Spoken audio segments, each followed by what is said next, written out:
Well, well, well. Well, well, well. Well, well, well.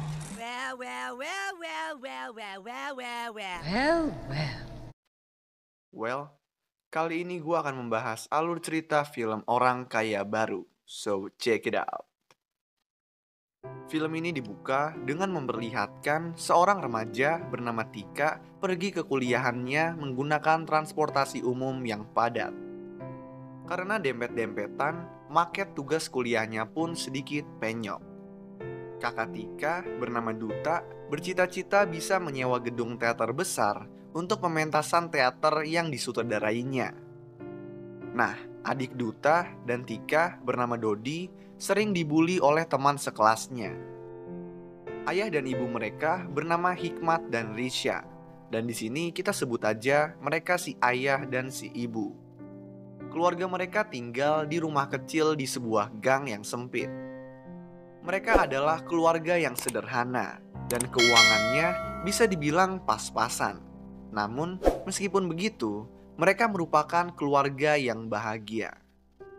Suatu hari, Duta mengajak kedua adiknya ke sebuah acara pernikahan. Duta bilang dia diundang ke acara tersebut. Di sini, Tika bertemu dengan pelayan bernama Bayu, yaitu seorang remaja yang bekerja di banyak tempat untuk membiayai kuliahnya. Nah, di saat sedang makan-makan, Duta dan Tika bertemu dengan pasangan yang menikah, tetapi pasangan tersebut tidak mengenali Duta.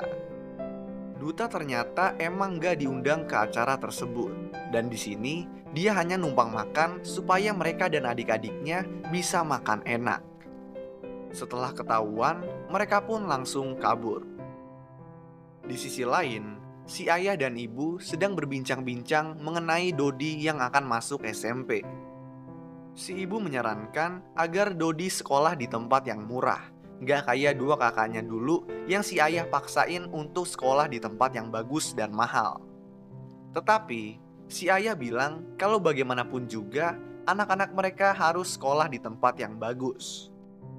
Nah, Tika mempunyai dua sahabat, yaitu Linda yang berasal dari keluarga kaya dan Monica yang keluarganya pas-pasan sama seperti Tika.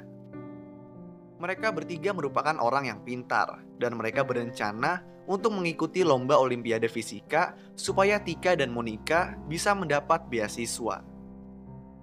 Di kampus, teman Tika yang bernama Risa dan Sasha yang kaya dan sombong gak suka dengan Tika.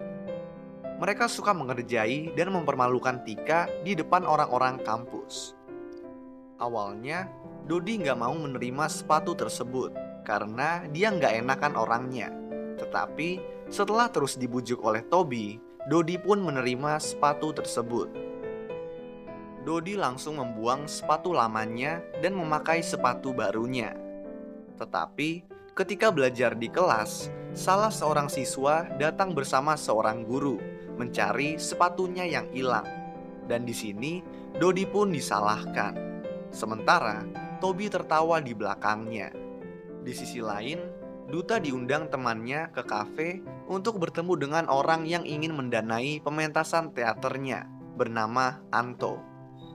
Tetapi Anto ingin ikut tampil di pentas tersebut untuk sekalian berkampanye karena dia seorang anggota dewan. Duta menolak tawaran tersebut dan langsung pergi dari kafe. Di saat makan malam keluarga, Tika bilang kepada ayahnya kalau mereka kaya, pasti kehidupan mereka jadi lebih baik.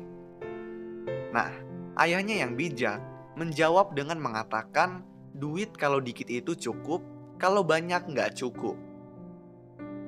Anak-anak pun bingung dengan perkataan tersebut. Tetapi kemudian mulai mengerti ketika dijelaskan oleh ayahnya. Setelah makan malam, si ayah duduk di teras sambil tertidur. Tika datang untuk memijit kaki ayahnya. Tetapi saat dipegang, kaki ayahnya dingin. Dan di sini Tika tahu kalau ayahnya telah meninggal. Si ibu dan tiga anaknya sangat sedih saat si ayah dikubur. Nah, di TPU, Tika bertemu dengan Bayu yang juga menjadi penggali kubur. Mereka berdua ngobrol dan dari sini hubungan mereka pun mulai dekat. Malamnya, ibu berkumpul bersama 3 anaknya, membicarakan kalau Tika dan Dodi bagaimanapun juga harus tetap melanjutkan pendidikan, dan ibu pun berencana untuk menjual rumah mereka. Keesokan paginya, rumah mereka kedatangan orang dari kantor pengacara, yaitu Ilham dan Siska. Mereka menyetel sebuah video untuk diperlihatkan. Video tersebut berisikan kata-kata wasiat dari almarhum si ayah, yang ternyata ayah mereka selama ini pura-pura nggak punya uang, dan ternyata si ayah ini mempunyai tabungan uang yang sangat banyak. Tapi melalui pengacara, uang warisan itu akan diberikan secara bertahap sesuai dengan kebutuhan mereka. Jadi, kalau uang mereka habis, mereka baru bisa meminta lagi ke si pengacara. Mendengar hal itu, mereka terlihat kaget dan gak percaya. Keesokan harinya mereka pergi ke bank untuk menerima transferan pertama sebesar 500 juta rupiah. Setelah mendapat uang tersebut, si ibu berteriak di bank untuk melampiaskan kekesalannya yang bercampur dengan kebahagiaan. Karena selama 21 tahun, dia hidup susah dan diprank oleh suaminya. Si ibu dan 3 anaknya segera menghabiskan uang yang mereka terima, supaya mereka bisa mendapat transferan uang berikutnya. Mereka langsung makan di restoran mahal, memborong baju mahal, sepatu mahal, dan juga motor.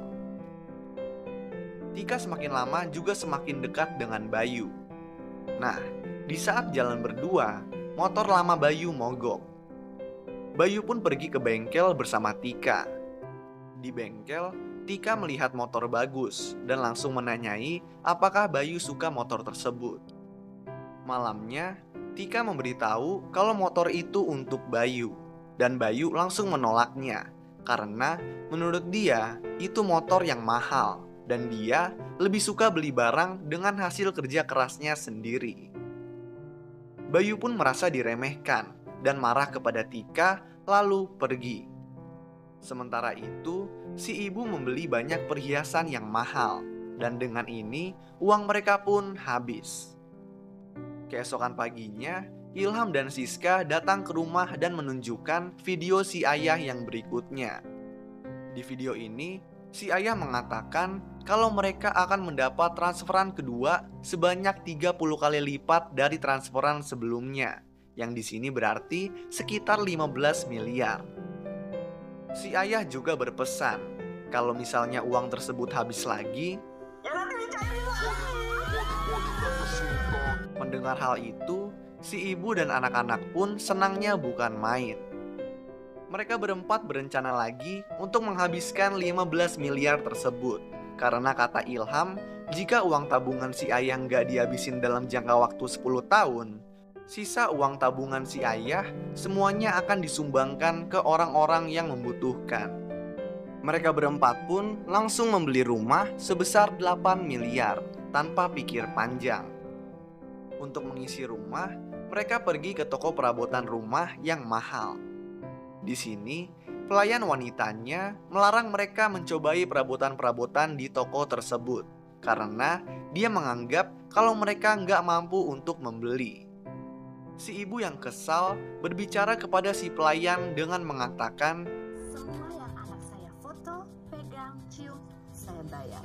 Si ibu juga membayar satpam toko untuk bekerja dengannya 2 kali lipat dari gaji dia di toko. Setelah beberapa lama, Tika mendatangi kafe tempat Bayu bekerja dan meminta maaf. Lalu mereka berdua pun berbaikan. Di sisi lain, Duta berhasil mendanai sendiri pementasan teaternya yang dari dulu dia inginkan. Nah, uang kembali habis dan mereka ditransfer lagi sebanyak 15 miliar.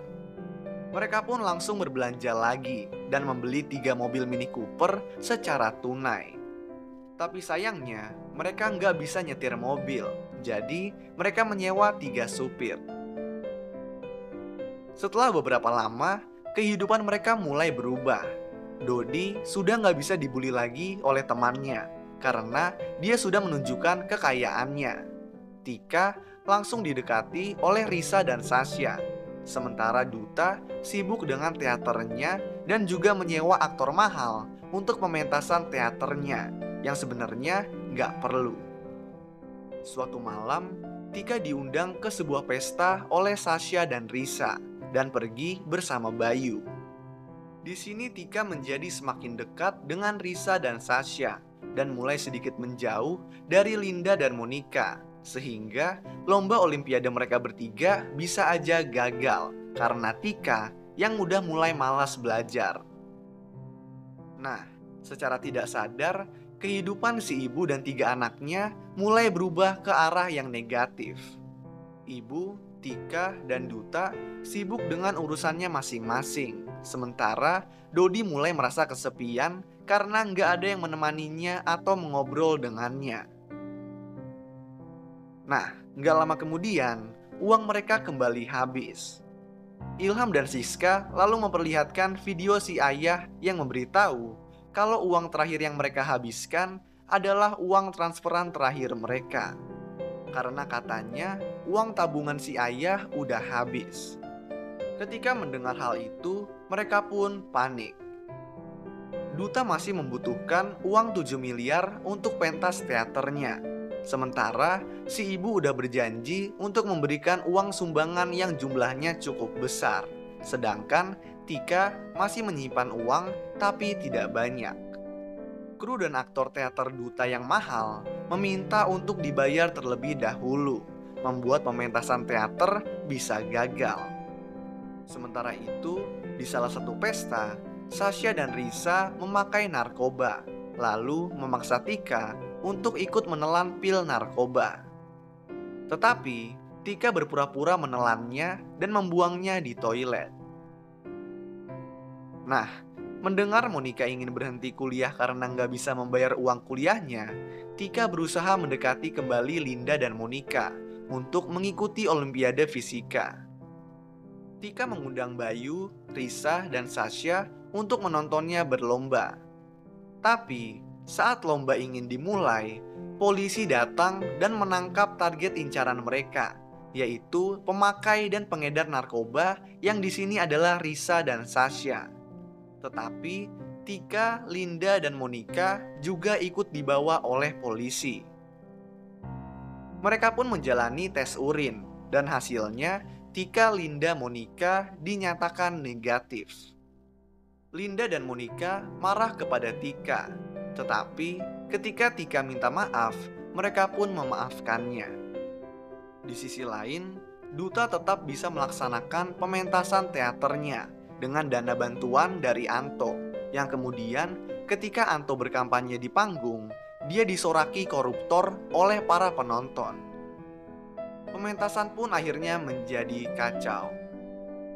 Sementara itu, si ibu yang udah menyiapkan sumbangan untuk yang membutuhkan didatangi oleh orang yang terlalu banyak, sehingga terjadi kekacauan menyebabkan ada anak kecil yang terluka. Dia pun panik dan membawa anak tersebut ke rumah sakit. Untungnya, anak tersebut pun baik-baik aja. Suatu malam, Ilham datang membawa adik si ayah dan mengatakan kalau adiknya ini ternyata juga mendapatkan warisan. Si ibu bingung karena dia nggak pernah dipertemukan dengan adik suaminya tersebut. Nah, setelah dihitung-hitung, total warisan si adik setara dengan rumah, mobil, dan sisa barang-barang si ibu dan anak-anaknya. Sehingga mereka harus memberikan semuanya ke si adik dan tinggal di rumah yang lama. Di rumah yang lama, mereka menyesali tingkah laku dan keborosan mereka selama menjadi orang kaya. Di sini juga ada Bayu yang udah Tika kenalin dengan ibunya. Selagi berbincang-bincang, Ilham dan Siska kembali datang ke rumah mereka dan menunjukkan video terakhir si ayah. Di video tersebut, si ayah mengatakan kalau dia sangat sayang dengan keluarganya dan tidak mau istri serta anak-anaknya tidak saling peduli karena kekayaan mereka. Si ayah lalu menjelaskan kalau sebenarnya dia tidak mempunyai adik, Dan si adik yang datang waktu itu sebenarnya adalah sahabatnya dari kecil yang dia suruh untuk ngeprank keluarganya. Dia juga menjelaskan kalau dia ingin keluarganya sadar kalau uang tidak bisa membeli segalanya, terutama kebahagiaan. Si ayah lalu memberitahu keluarganya untuk tenang, karena uang tabungannya masih banyak dan berharap mereka bisa menggunakan uang tersebut dengan bijak. Si ibu dan anak-anaknya yang udah mengerti maksud si ayah senang dan gembira. Lalu film pun selesai. So, itulah alur cerita film Orang Kaya Baru. Kalau kalian punya rekomendasi film lain yang mau gue jelasin alur ceritanya, kalian bisa tulis di kolom komentar di bawah. Dan kalau kalian suka sama video ini, kalian bisa klik tombol like dan juga klik tombol subscribe supaya bisa mendapatkan update-update tentang video-video gue selanjutnya. So thanks guys for watching. I hope you enjoy it and peace out.